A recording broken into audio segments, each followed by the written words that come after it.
بسم اللہ الرحمن الرحیم۔ السلام علیکم ورحمۃ اللہ وبرکاتہ۔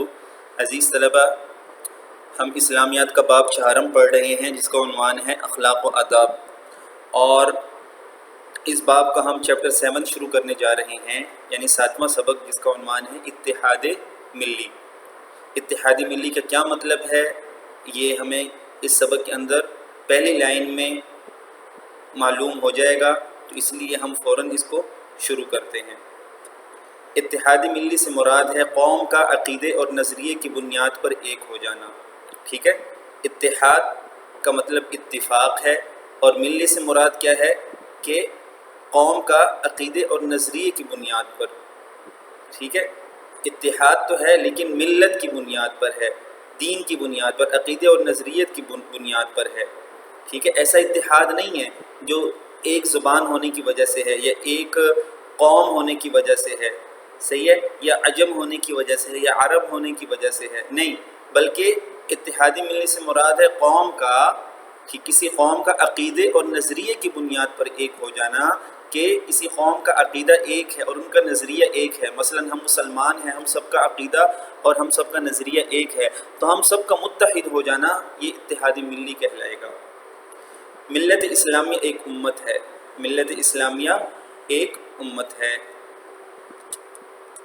ملت اسلامیہ یعنی اسلامی فرقہ، اسلامی قوم، اسلامی گروہ، یہ ملت کے سارے معنی ہیں، اور ملت کے معنی مذہب اور دین کے بھی آتے ہیں۔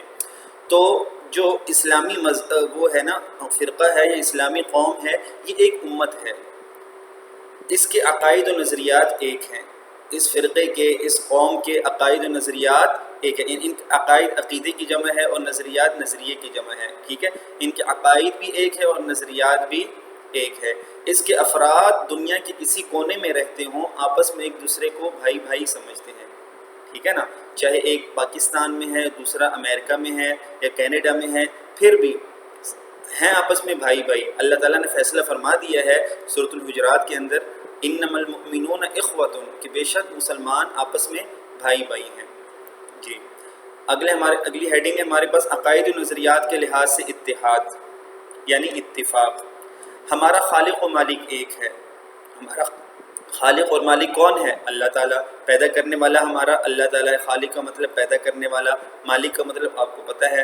ٹھیک ہے، وہ اللہ تعالیٰ ہیں اور ایک ہیں۔